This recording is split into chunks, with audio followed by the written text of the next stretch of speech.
तो आप लोग चाहते हैं कि इस पीडीएफ को लिखना नहीं पड़े, ठीक है, लिखने से बचना है। और फिर जो भी आप लोगों के सामने जो भी एग्ज़ाम हुआ है, जैसे हाल ही में बीटीएससी 10,709 एएनएम का एग्ज़ाम हुआ है, या फिर 8,853 का जो एग्ज़ाम हुआ था कंटेक्ट पे, या फिर 865 का एग्ज़ाम हुआ था, सारा का एग्ज़ाम का जितना भी क्वेश्चन आप लोग को एक साथ देखना है, ठीक है, उस क्वेश्चन को एनालिसिस करना है। तो आप लोग ये पीडीएफ ले लीजिए, ठीक है। इस पीडीएफ में मिलेगा आप लोग को 4,000 प्लस क्वेश्चन, और उसमें रहेगा प्रीवियस ईयर क्वेश्चन, यानी पिछला जितना भी एएनएम का एग्ज़ाम हुआ है सारा क्वेश्चन रहने वाला है। इसमें सारे शिफ्ट का क्वेश्चन रहने वाला है, और प्लस जो भी इससे रिलेटेड वीवीआई क्वेश्चन बन सकता है वो सारा क्वेश्चन आप लोग के सामने इसमें रहेगा, जिससे आप लोग खुद भी एनालिसिस कर पाएंगे, खुद से भी समझ पाएंगे कि किस टाइप का क्वेश्चन जो है वो पूछा जा रहा है, किस टाइप का क्वेश्चन पूछा जा सकता है, ठीक है। जो भी इम्पोर्टेंट क्वेश्चन है सारा क्वेश्चन रहेगा। जो भी एएनएम में 6 सब्जेक्ट होता है, ठीक है। सेकेंड ईयर में जो होता है मिडवाइफरी और हेल्थ सेंटर मैनेजमेंट, और फर्स्ट ईयर में health promotion, child health nursing, community health nursing और प्राइमरी हेल्थ, ये सारा जो है आप लोग के सामने जितना भी क्वेश्चन है सारा कुछ रहने वाला है, ठीक है। और सारा इम्पोर्टेंट जितना भी क्वेश्चन है सारा रहेगा, आप लोग को लिखने की ज़रूरत नहीं है, सारा एक पीडीएफ में मिल जाएगा। इस पीडीएफ को अब आप लोग के मन में आ रहा होगा कि ये पीडीएफ कैसे ले। तो ये पीडीएफ लेने के लिए आप लोग के सामने एक व्हाट्सअप नंबर यहाँ पे दिख रहा है, ये व्हाट्सअप नंबर चंदन सर का है। ये व्हाट्सअप नंबर आप लोग जो है स्क्रीनशॉट ले लीजिए और अपने जो है मोबाइल में सेव कर लीजिए, और फिर इस पर व्हाट्सअप कीजिए कि पीडीएफ चाहिए, तो आप लोगों को ये पीडीएफ व्हाट्सएप पे मिल जाएगा, ठीक है। बहुत ही इम्पॉर्टेंट ये पीडीएफ है। आप लोग के सामने जो भी एग्ज़ाम में वैकेंसी आने वाली है, जो भी वैकेंसी आने वाली है, ठीक है, वो वैकेंसी में इस पीडीएफ से आप लोग 100% श्योर रहिए कि इस पीडीएफ से ही क्वेश्चन आने वाला है, क्योंकि अभी तक जितना भी एग्ज़ाम हुआ है सारे एग्ज़ाम का इसमें रहने वाला है प्रीवियस ईयर क्वेश्चन, प्लस उससे रिलेटेड जितना भी इम्पोर्टेंट क्वेश्चन है सारा कुछ इंक्लूड किया गया है, ठीक है। और वो पीडीएफ जो है इसमें आप लोग को यूट्यूब पे पढ़ाया भी जाएगा, और जो भी एक स्पेशल की पॉइंट है उसको आप लोग को मिलेगा एक व्हाट्सएप ग्रुप में। जैसे ही आप लोग ये पीडीएफ परचेज कीजिएगा आप लोगों को एक व्हाट्सएप ग्रुप में ऐड कर दिया जाएगा, और उस जो ग्रुप है उस ग्रुप में आप लोगों को जो भी पीडीएफ लेंगे केवल वही रहेंगे, और उस ग्रुप में आप लोगों को एक सीक्रेट जो है वो वीडियो भी शेयर किया जाएगा, जिससे आप लोगों को जो भी डाउट है वो क्लियर हो पाएगा, ठीक है। जो भी डाउट है वो आप लोग पूछ भी सकते हैं, क्लास का सारा अपडेट उसमें मिल जाएगा, ठीक है। जितनी भी परेशानी है आप लोग वहाँ से शेयर कर सकते हैं। ये व्हाट्सअप नंबर आप लोग जो है व्हाट्सअप नंबर सेव कर लीजिए, चंदन सर का है। तो आप लोग ये पीडीएफ ज़रूर लीजिए, ये व्हाट्सअप नंबर है, व्हाट्सअप नंबर पे तुरंत ही मैसेज कीजिए। चलिए अब हम लोग देखते हैं अगला क्वेश्चन। तो पोलियोमाइलाइटिस जो है, यानी क्वेश्चन का क्या कहने का मतलब है कि पोलियोमाइलाइटिस क्या है, ठीक है। तो क्या रोटा वायरस है, पोलियो वायरस है, पैरामाइक्सो वायरस है, उपरोक्त सभी, ठीक है। तो इसका आंसर क्या हो जाएगा, पोलियो वायरस है। पोलियोमाइलाइटिस किसका नाम है, पोलियो वायरस का नाम है, ठीक है। पोलियो किस वायरस से होता है, तो पोलियोमाइलाइटिस वायरस से होता है, ठीक है। तो एक प्रकार का पोलियोमाइलाइटिस क्या है, पोलियो का जो वायरस होता है जिससे फैलता है उसी का नाम है पोलियोमाइलाइटिस। क्वेश्चन ये भी पूछ सकता है कि पोलियो जो है किस कारण होता है, तो पोलियो वायरस के कारण होता है, ठीक है। और किस वायरस के कारण होता है, तो पोलियोमाइलाइटिस वायरस के कारण होता है, याद रखिएगा। तो यहाँ पे आप लोग को जो है पोलियो का लक्षण भी पूछ सकता है, ठीक है।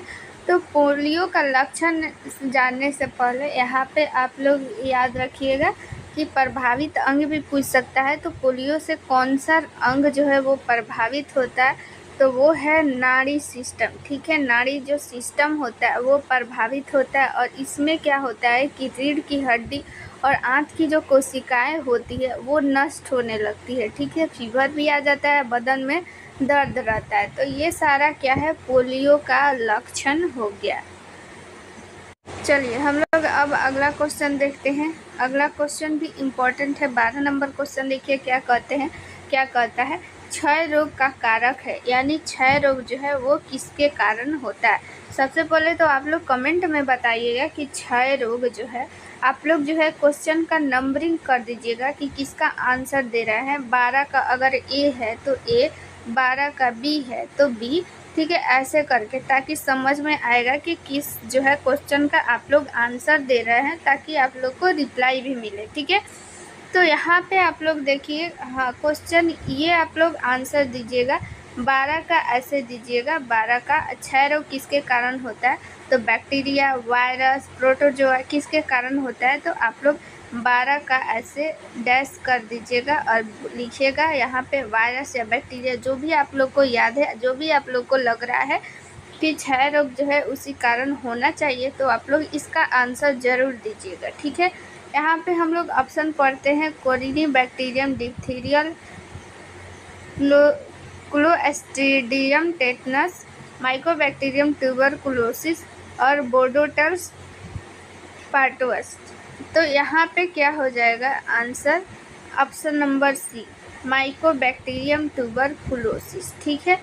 इसी से क्षय रोग होता है। क्षय रोग का एक जो है पूरा नाम तो यहाँ पे शॉर्टकट में लिखा हुआ है टीबी, इसी को ट्यूबरकुलोसिस बोलते हैं, ठीक है, इंग्लिश में। क्षय रोग का एक और नाम होता है, ठीक है, यहाँ पे यक्षमा, ठीक है। तो यहाँ पे यक्षमा भी होता है, नाम इसका एक और होता है। आप लोग कमेंट में ज़रूर बताइएगा कि उसका जो है क्षय रोग को और एक नाम से जानते हैं और वो नाम क्या है, ठीक है।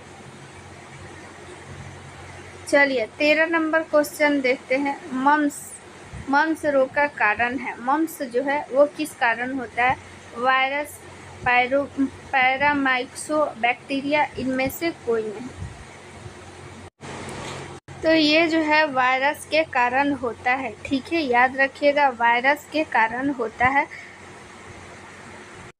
और इसको जो है मम्स को क्या बोलते हैं, गलसुआ भी बोलते हैं, याद रखिएगा, मम्स का नाम है गलसुआ, ठीक है। अगर इसका प्रभावित अंग पूछे कि इससे कौन सा अंग जो है प्रभावित होता है, तो आप लोग लिखिएगा पैराथायराइड ग्लैंड, यानी पैराथायराइड ग्रंथि, ठीक है। पैराथायराइड ग्रंथि क्या होता है कि उसमें सूजन आ जाता है, ठीक है, सूजन आ जाता है। किसी किसी के जो है यहाँ पे ये फेस हो गया और ये गर्दन हो गया, यहाँ पे आप लोग स्वेलिंग देखते होंगे, ठीक है। तो वही पैराथायराइड ग्लैंड में क्या होता है कि सूजन आ जाता है, तो उसी को हम लोग गलसुआ बोलते हैं, ठीक है। इसको गलशोध भी कई कई लिखा रहता है, तो आप लोग याद रखिएगा, नाम में कन्फ्यूज़न क्रिएट करना नहीं है, ठीक है। क्या क्या बोल दिए इसको, गलसुआ बोलिए, गलशोध बोलिए, मम्स बोलिए, ये सारा नाम आप लोग याद रखिएगा, ठीक है, कन्फ्यूज़न नहीं होना है। और इससे क्या होता है कि जो पैराथायराइड ग्लैंड में स्वेलिंग आ जाती है, तो क्या होती है कि उसके कारण हम लोग को ज्वर भी आ जाता है और मुंह खोलने में कठिनाई होता है, ठीक है। और ये किसके कारण होता है, मम्स वायरस के कारण होता है, याद रखिएगा। चलिए 14 नंबर देखते हैं, जनरल मिजिल्स की उद्भवन अवधि, ठीक है, जनरल मिजिल्स की उद्भवन अवधि यहाँ से पूछा जा रहा है। तो उद्भवन अवधि के लिए आप लोग को पता है कि ये याद करना ही पड़ेगा। तो यहाँ पे देखिए ऑप्शन नंबर फर्स्ट में है 10 दिन, ऑप्शन नंबर बी है 14 से 21 दिन, ऑप्शन नंबर सी है 21 से 28 और ऑप्शन नंबर डी है उपरोक्त में से कोई नहीं।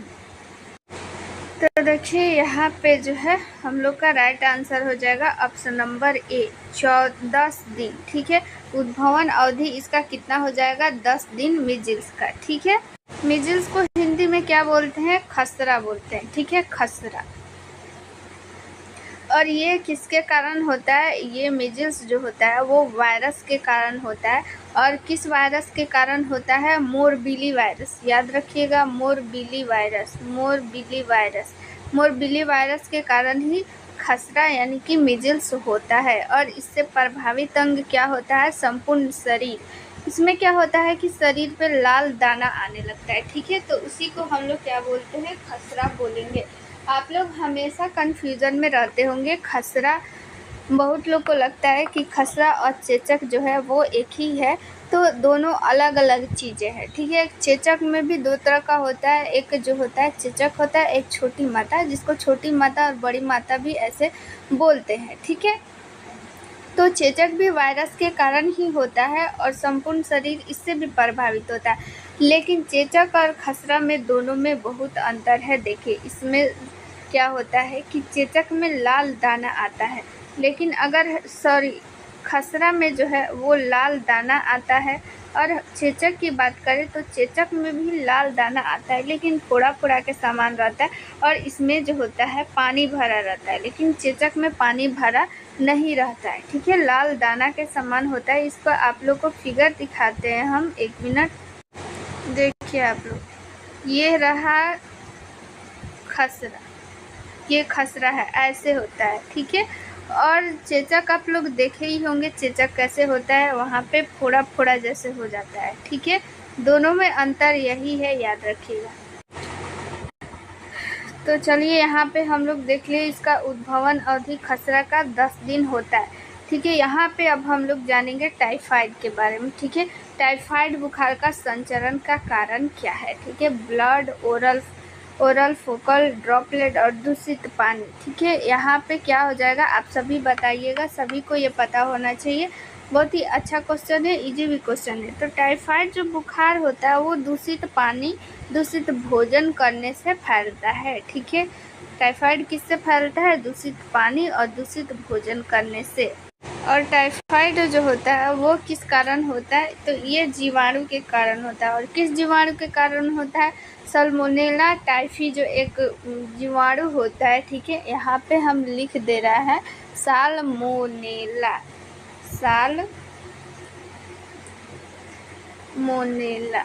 साल्मोनेला टाइफी जो होता है एक जीवाणु का नाम है, इसी कारण से होता है ये टाइफाइड। और इससे अगर प्रभावित अंग पूछे तो प्रभावित अंग जो होता है वो आंत होता है, यानी इंस्टेटाइन। ठीक है, आंत होता है प्रभावित अंग, याद रखिएगा। और ये जो होता है किससे होता है, दूषित भोजन, पानी।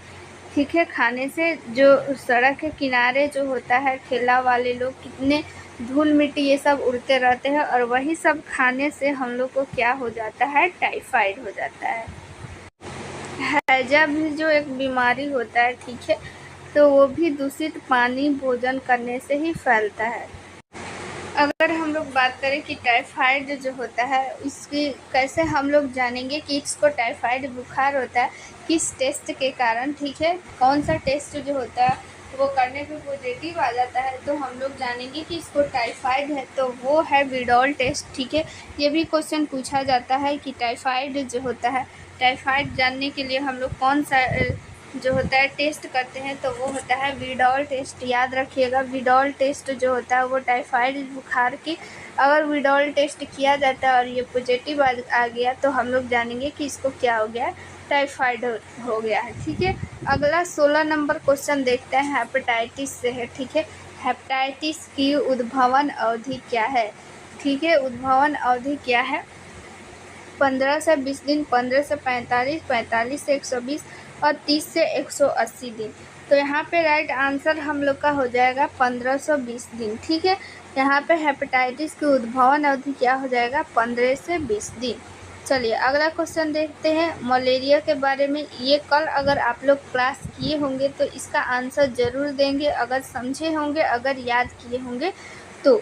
देखिए यहाँ पे मलेरिया का कारण है। ठीक है, मलेरिया किस कारण से होता है, यहाँ पे देखिए plasmodium vivax, plasmodium falciparum, plasmodium ovale. यहाँ पे ऑप्शन नंबर 4 है उपरोक्त सभी। ठीक है, तो यहाँ पे हमारा जो है राइट आंसर हो जाएगा उपरोक्त सभी। ठीक है, मलेरिया जो होता है प्लाज्मोडियम के कारण होता है, लेकिन ये जो होता है 4 टाइप का होता है। प्लाज्मोडियम मुख्यतः 4 प्रकार का होता है और इसी चारों टाइप से मलेरिया होता है। वो 4 टाइप कौन कौन सा है आप लोग याद रखिएगा। अब जो है क्वेश्चन पूछने का पैटर्न जो है वो बदल गया है, क्वेश्चन जो है थोड़ा सा जो है वो हार्ड पूछने लगा है, तो आप लोग ये क्वेश्चन जो है इसका आप लोग याद रखिएगा। देखिए 4 यहाँ पे जो है दिया गया है, याद रखिएगा, ठीक है। Plasmodium falciparum, plasmodium vivax, plasmodium ovale और प्लाज्मोडियम मलेरिया, ठीक है। याद रखिएगा, आप लोग स्क्रीनशॉट ले लीजिए या फिर कॉपी में नोट कर लीजिए। ये 4 जो होता है सदस्य होता है जो कि क्या करता है, मलेरिया हम लोगों को देता है, ठीक है। प्लाज्मोडियम के 4 ये टाइप है, 4 सदस्य है और इसी सदस्य से मलेरिया फैलता है। इस चारों का नाम याद रखिएगा क्योंकि कंपटीशन लेवल जो होता है हो रहा है, थोड़ा सा लेवल बढ़ गया है, तो इसका आप लोग याद रखिएगा। आप लोग अब भूल जाइए कि प्लाज्मोडियम विवेक्स ही देगा, प्लाज्मोडियम फैलीपेरस भी दे देगा, प्लाज्मोडियम ओवल या फिर प्लाज्मोडियम मलेरिया, चारों आप लोग याद रखिएगा। तो चलिए हम लोग अब अगला क्वेश्चन देखते हैं, 18 नंबर क्वेश्चन, ठीक है। मलेरिया का मोड ऑफ ट्रांसमिशन क्या है, यानी मलेरिया जो होता है वो कैसे फैलता है, ये हम लोग को जानना है, ठीक है। Vector transmission, facial oral transmission, sexual transmission और रक्त संचरण, ठीक है। तो यहाँ पे हम लोग पिछले क्लास में पढ़े थे कि मलेरिया का क्या होता है, एक वाहक होता है, वो होता है मादा मच्छर होती है, ठीक है। इसी मादा मच्छर में क्या होता है, वो प्लाज्मोडियम होता है और प्लाज्मोडियम जो होता है वो 4 प्रकार का होता है, आप लोग को पता है, ठीक है। अभी इतना डीपली में नहीं जाते हैं, यहाँ पे सिर्फ और सिर्फ ये जानते हैं कि मलेरिया का क्या करता है, मलेरिया का कैसे फैलता है। तो वो वाहक एक जो होता है मच्छर वाहक है, ठीक है। क्या है वाहक, किसको बोलेंगे, जो एक जगह से दूसरे जगह ले जाएगा, ठीक है। तो मच्छर क्या करता है, मलेरिया जिसको हुआ रहता है और जिसको नहीं हुआ रहता है उसको जाकर काट के और उसको भी मलेरिया फैला देता है, यानी एक मलेरिया पेशेंट से दूसरे को भी पेशेंट वो बना दिया, तो वो क्या किया, वाहक हो गया, ठीक है। वो क्या बीमारी को क्या कर दिया, ढो दिया। तो जो मलेरिया हो गया, मलेरिया का ट्रांसमिशन कैसे होता है, एक वाहक द्वारा, ठीक है। तो यहाँ पे वेक्टर मतलब हिंदी में उसको वाहक बोलेंगे, ठीक है। तो मलेरिया का क्या कैसे फैलता है, वाहक द्वारा फैलता है और वो कौन सा वाहक होती है, मादा मच्छर होती है। उस मादा मच्छर के लार्वा में प्लाज्मोडियम जो होता है और उसी के द्वारा मलेरिया फैलता है। चलिए यहाँ पे क्वेश्चन देखिए, 19 नंबर क्वेश्चन का आंसर जो होता है अभी हम आप लोग को बता दिए हैं। इसका आंसर कीजिए, मलेरिया परजीवी के कितने फॉर्म होते हैं, अभी हम बताए हैं 1 2 3 4, क्या होगा राइट आंसर।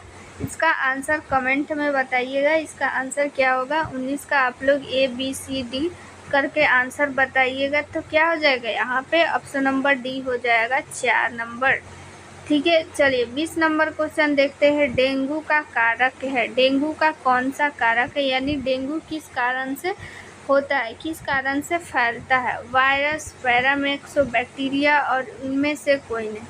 तो डेंगू जो होता है, पिछले कल के क्लास में भी बताए थे कि डेंगू जो होता है वो वायरस के कारण फैलता है और इसका एक और नाम बताए थे, हड्डी टोट बुखार बोलते हैं, ठीक है।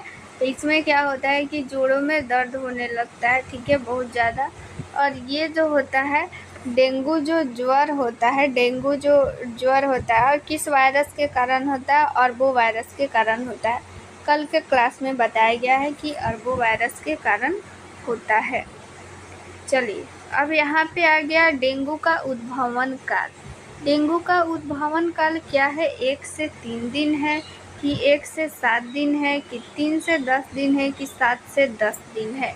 इसका राइट आंसर जो हो जाएगा वो ऑप्शन नंबर ए हो जाएगा, 1 से 3 दिन, ठीक है। डेंगू का उद्भवन काल 1 से 3 दिन होता है, याद रखिएगा।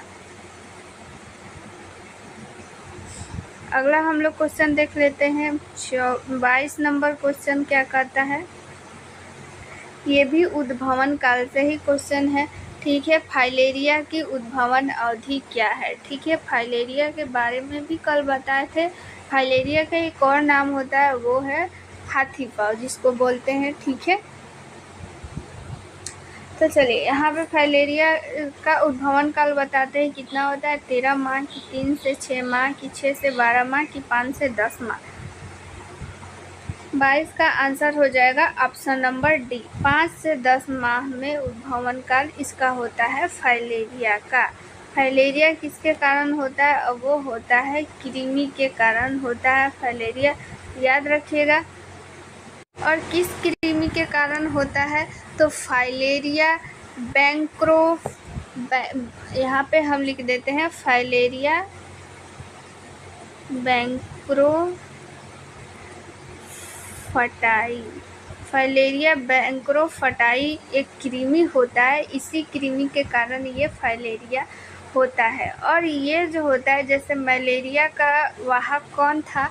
तो मादा एनाफिलीज मच्छर था, ठीक है तो वैसे ही फाइलेरिया का भी एक वाहक होता है, और वो इसका वाहक भी मच्छर ही होता है, और वो होता है क्विलेक्स मच्छर, ठीक है।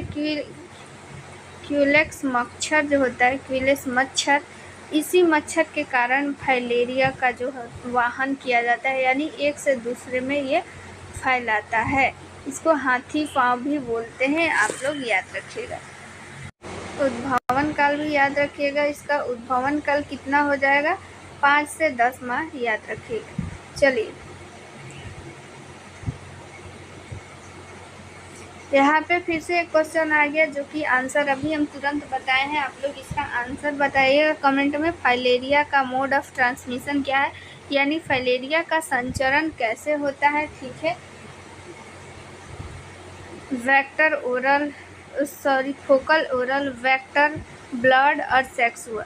तो क्या हो जाएगा यहाँ पे? वेक्टर के द्वारा, यानी वाहक के द्वारा। और इसका वाहक कौन है? मच्छर है। और कौन मच्छर है? क्विलेक्स मच्छर है, याद रखिएगा। 24 नंबर क्वेश्चन देख लेते हैं। यौन रोग कैसे फैलते हैं? फेशियल ओरल ट्रांसमिशन के कारण, रक्त परिसंचरण के कारण, यौन संचरण के कारण, कि वेक्टर ट्रांसमिशन के कारण। तो यहाँ पे यौन जो रोग होता है, यौन संचरण से ही फैलता है, ठीक है, याद रखिएगा। 24 का ऑप्शन नंबर सी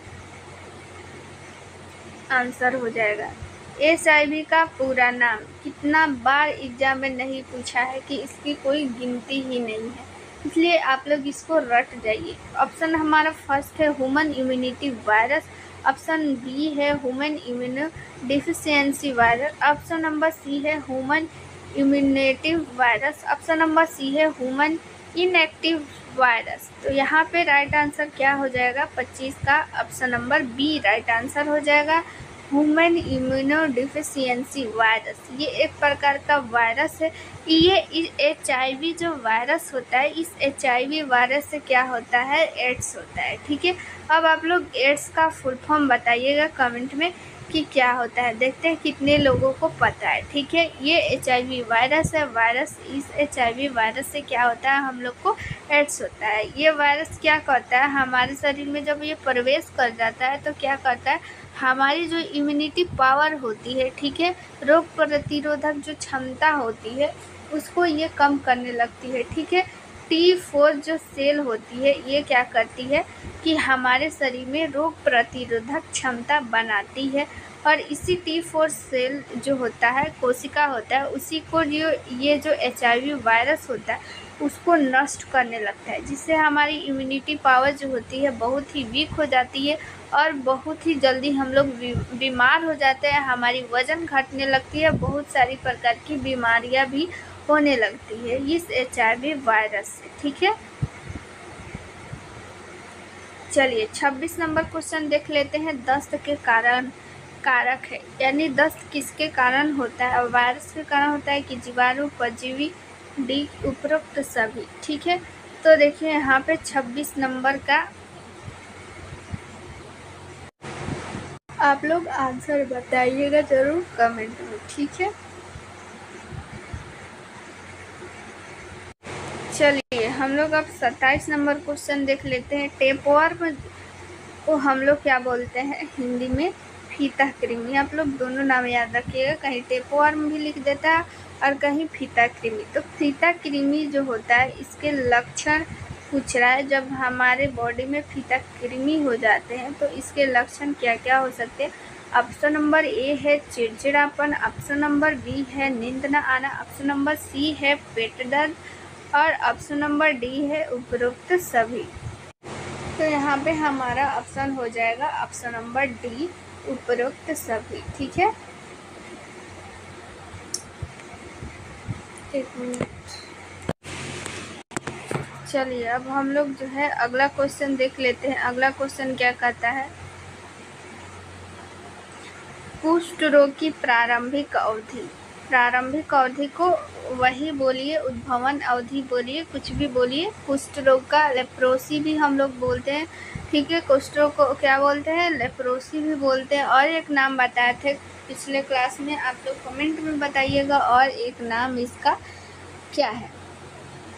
चलिए इसकी जो है प्रारंभिक अवधि जानते हैं क्या होता है। ऑप्शन नंबर ए जो होता है 1 से 2 वर्ष, बी है 3 से 5 वर्ष, सी है 6 से 9 वर्ष, डी है 9 से 12 दिन। ठीक है, तो यहाँ पे हमारा आंसर क्या हो जाएगा, option number B right answer हो जाएगा, 3 से 5 वर्ष कुष्ठ रोग की उद्भवन अवधि हो जाएगी। कुष्ठ रोग को मुख्यतः कितने श्रेणियों में विभाजित किया गया है, तो ऑप्शन नंबर ए है 2, ऑप्शन नंबर बी है 3, ऑप्शन नंबर सी है 4, ऑप्शन नंबर डी है 5। ठीक है, तो यहाँ पे हमारा 29 का जो होता है सी ऑप्शन नंबर हो जाएगा, 4 भागों में विभाजित किया गया है कुष्ठ रोग को। कुष्ठ रोग के बारे में कल जो है हम लोग डिटेल में जाने थे, तो आज जो है ज़्यादा इस पर चर्चा नहीं करेंगे। तो देखिए 30 नंबर क्वेश्चन हम लोग अच्छा से पढ़ते हैं।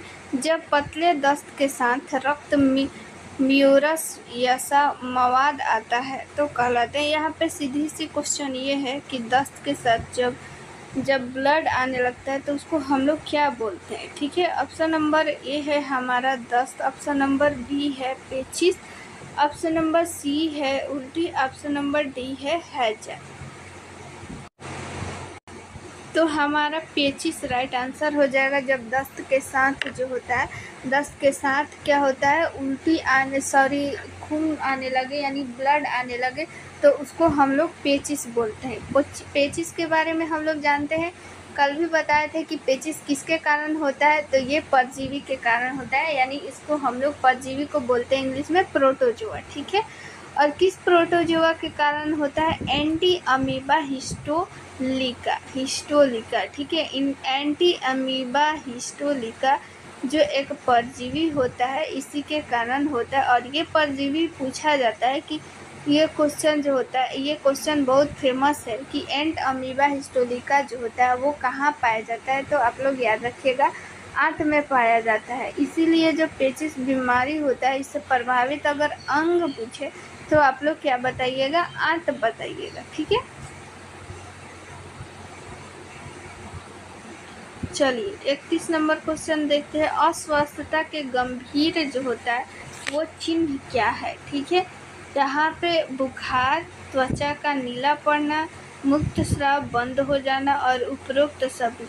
तो यहाँ पे हमारा राइट आंसर हो जाएगा ऑप्शन नंबर डी, सभी के सभी जो चिन्ह है वो अस्वस्थता का क्या है, चिन्ह है। क्या बुखार अगर किसी को हो जाएगा तो वो स्वस्थ व्यक्ति कहलाएगा, बिल्कुल नहीं। अगर त्वचा का नीला पड़ जाना आप लोग बताइए क्यों नीला पड़ जाता है, ऑक्सीजन के कमी के कारण त्वचा क्या हो जाता है, वो नीला पड़ जाता है। अगर मूत्र स्राव बंद हो जाता है तो ये भी स्वस्थता का प्रतीक नहीं है बल्कि अस्वस्थता का प्रतीक है। तो इसीलिए हमारा ऑप्शन नंबर डी जो होगा वो राइट आंसर हो जाएगा। चलिए 32 नंबर क्वेश्चन देख लेते हैं।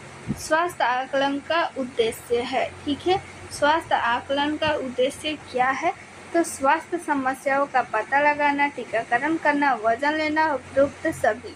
तो स्वास्थ्य का आकलन कैसे होगा, तो ये सारे जो कारक है, ये सारे कारक डिपेंड करता है स्वास्थ्य का आकलन करने में। तो उपरोक्त सभी हो जाएगा। ठीक है, टीकाकरण करना, वजन लेना और स्वास्थ्य समस्याओं का पता लगाना। तो स्वास्थ्य का आकलन कर ही सकते हैं। स्वास्थ्य का आकलन करना यानी जांचना, ठीक है, कि वो व्यक्ति जो होता है वो स्वस्थ है कि नहीं, आकलन करना। तो हम लोग वज़न लेकर भी कर सकते हैं। अगर एज के अकॉर्डिंग उसका वज़न नहीं है, यानी कि वो स्वस्थ व्यक्ति नहीं है, टीकाकरण करके भी उसका स्वास्थ्य हम लोग क्या कर सकते हैं, ठीक कर सकते हैं। तो ऑप्शन नंबर डी हमारा जो हो जाएगा वो राइट आंसर हो जाएगा। चलिए 33 नंबर देखते हैं कि शारीरिक परीक्षण में समावेशित है। ठीक है, यानी शारीरिक परीक्षण यानी फिजिकल टेस्ट में कौन कौन सा चीज़ जो होता है वो शामिल है। वजन लेना, ऊंचाई लेना और फिर जैविक चिन्ह। ठीक है, और उपरोक्त सभी। तो यहाँ हमारा राइट आंसर हो जाएगा उपरोक्त सभी। जैविक चिन्ह, वाइटल साइन इसको इंग्लिश में बोलते हैं। ठीक है, वाइटल साइन में क्या क्या चीज़ें होती है, आप लोग कमेंट में बताइएगा कि वाइटल साइन में हम लोग क्या क्या देखते हैं। तो शारीरिक परीक्षण हम लोग उसका वजन लेकर के, ऊंचाई लेकर के और वाइटल साइन लेकर के हम लोग उसका आकलन करते हैं। देखिए यहाँ पे अगला क्वेश्चन भी आ गया वही कि जैविक चिन्ह में क्या क्या समावेशित है। ठीक है, तो देखिए यहाँ पे हम बता देते हैं। ऑप्शन ये आप लोग मत लीजिए, ऑप्शन ये थोड़ा सा गड़बड़ है। तो जैविक चिन्ह में हम लोग क्या मेनली लेते हैं, टेम्परेचर लेते हैं। ठीक है, बीपी लेते हैं, पल्स लेते हैं। ठीक है, तो वाइटल साइन में हम लोग ये सारी चीज़ें देखते हैं, याद रखिएगा। अब हम लोग जो है अगला क्वेश्चन देख लेते हैं। अगला क्वेश्चन क्या कहता है कि वयस्क में सामान्य नाड़ी दर यानी कि पल्स रेट कितना होता है, 30 से 50 प्रति मिनट। यहाँ पे आप लोग ये ज़रूर याद रखिएगा, ध्यान दीजिएगा। ऑप्शन में यही गड़बड़ होता है, यहाँ पे प्रति मिनट दे देगा, प्रति सेकंड और प्रति घंटा। यहाँ पे ऑप्शन सही है, लेकिन एग्जाम में आप लोग को ऑप्शन इसी तरह से सेट कर दिया जाएगा। तो यहाँ पे लास्ट में आप लोग ज़रूर आप लोग ध्यान दीजिएगा। तो वयस्क में एक सामान्य नाड़ी दर क्या हो जाएगा, 30 से 50, 60 से 80, 60 से 100, 100 से 120। तो यहाँ पे हमारा राइट आंसर हो जाएगा 60 से 100 के बीच में। ठीक है, नाड़ी दर। यहाँ पे अगर एक एक दिया रहता है तो 72 भी दिया रहता है, तो 72 को आप लोग टिक कर सकती है। लेकिन यहाँ पे एवरेज में दिया हुआ है, तो एवरेज में आप लोग ये मार सकती हैं।